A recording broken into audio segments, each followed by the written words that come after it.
نظر ڈالتے ہیں اب تک کی ہیڈ لائن۔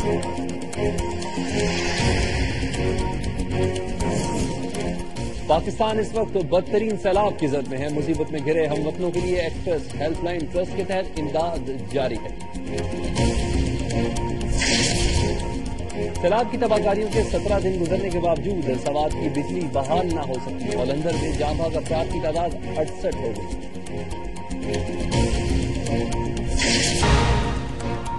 آج پاکستان کو تاریخ کے بدترین سیلاب کا سامنا ہے۔ لاکھوں لوگ اہل وطن کی امداد کے منتظر ہیں۔ ایکسپریس نیوز نے سیلاب زدگان کی مدد کے لیے ایکسپریس ہیلپ لائن ٹرسٹ قائم کیا ہے، جس کے تحت متاثرین کی امداد کی جا رہی ہے۔ آئیے آپ بھی سیلاب زدگان کی مدد کے لیے آگے بڑھیں۔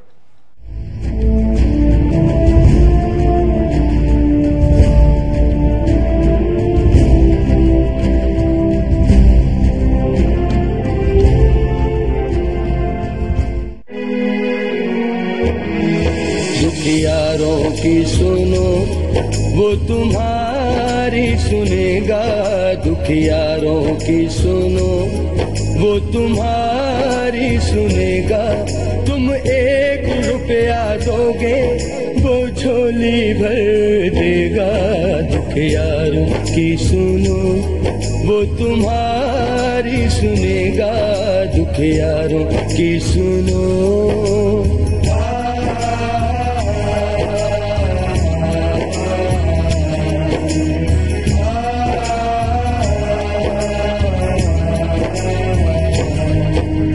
مشکل میں یہ گھرے ہوئے ہیں، سانسیں بوجھل بوجھل ہیں، امیدوں کے دیے بجھے ہیں، رستے اوجھل اوجھل ہیں۔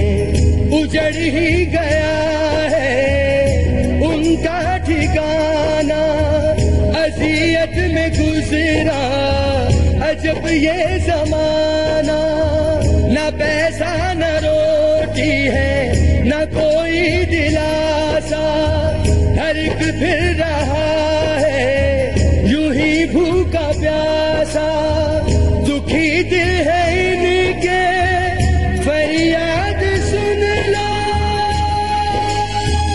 مصیبت کے ماروں کی آواز سن لو، مصیبت کے ماروں کی آواز سن لو۔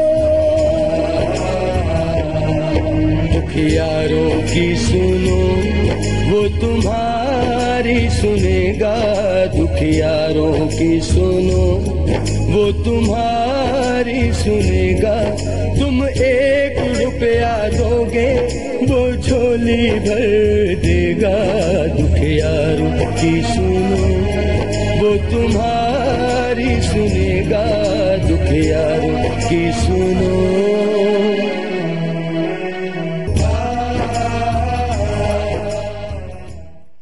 دکھیاروں کی سنو وہ تمہاری سنے گا۔ بارشوں اور سیلاب کی تباہ کاریوں کے 17 دن گزرنے کے باوجود ابھی تک سوات میں بجلی کی سپلائی بحال نہ ہو سکی، جس کے باعث رمضان میں سوات کے عوام کو شدید مشکلات کا سامنا ہے۔ ان کی مشکلات کے حوالے سے شیری زادہ کی ایک رپورٹ دیکھتے ہیں۔ سوات کی یہ اندھیری راتیں پچھلے 2 سالوں کی تلخ یادیں تازہ کر دیتی ہے۔ گزشتہ 2 برسوں میں بھی رمضان المبارک میں لوگوں نے اندھیری راتوں میں سحری کی اور روزہ افطار کیا، جبکہ اب کی بادی منظر مختلف نہیں۔ پہلے دہشت گردی اور اس مرتبہ سیلاب کی تباہ کاریوں نے عوام کو مقدس مہینے میں مشکلات سے دوچار کر رکھا ہے۔ بجلی آئے اور ہم کام کریں، ویسے ہی بیٹھے ہوئے ہیں بس اللہ کے آسرے پہ۔ یہ کاریگر ہیں، یہ غریب غربے یہ بیٹھے ہیں، یہ خرچہ مانگ رہے ہیں، ہمارے پاس ہوگا تو ہم خرچہ ان کو دیں گے۔ 17 دن گزر گئے ہیں لیکن 25 لاکھ آبادی والی ضلع سوات کو بجلی کی فراہمی بحال نہیں ہو سکی، جبکہ وابا نے بھی بری خبر سنا ڈالی ہے۔ تھوڑا سا وقت لگے گا کیونکہ موسم ذرا خراب ہے، موسم کی وجہ سے حالات ٹھیک کام نہیں ہو رہا ہے۔ اگر موسم 1-2 دن کے لیے ٹھیک ہو گیا تو انشاءاللہ تعالیٰ کام بہت جلد کمپلیٹ ہو جائے گا۔ پہلے عسکری پسندی اور اب قدرتی آفات نے سوات کے عوام کو گھیر لیا ہے، جو مسلسل مصیبتوں کے امتحان سے نکلنے کے لیے کسی غیبی مدد کی منتظر ہے۔ سیلاب سے ہونے والے مالی اور جانی نقصانات تو ایک طرف، لیکن بجلی اور دیگر ضروریاتی زندگی نہ ہونے کی وجہ سے عوام کی مشکلات میں مسلسل اضافہ ہو رہا ہے۔ شیرین زادہ، ایکسپریس نیوز، منگورا، سوات۔ سوات کے علاقے اولندر میں سیلاب سے ایک ہی خاندان کے 14 لوگوں سمیت 68 افراد جاں بحق ہوئے۔ رابطہ پل ٹوٹنے سے کھانے پینے کی اشیاء کی کمی ہو گئی ہے۔ سیلاب نے سوات کے علاقے شانگلہ کا حلیہ بگاڑ کر رکھ دیا ہے۔ اولندر میں 500 سے زیادہ مکانات تباہ ہو گئے ہیں۔ کروڑا سے اولندر تک تمام رابطہ پل ٹوٹنے سے علاقے کا زمینی رابطہ کٹ گیا ہے۔ کھانے پینے کی اشیاء اور دواؤں کی شدید قلت ہو گئی ہے۔ لوگوں کا کہنا ہے کہ ابھی تک حکومت کی طرف سے کوئی امداد نہیں پہنچی۔ فوج کی طرف سے ہیلی کاپٹر کے ذریعے کھانے پینے کی چیزیں پہنچائی گئیں لیکن وہ ناکافی ہیں۔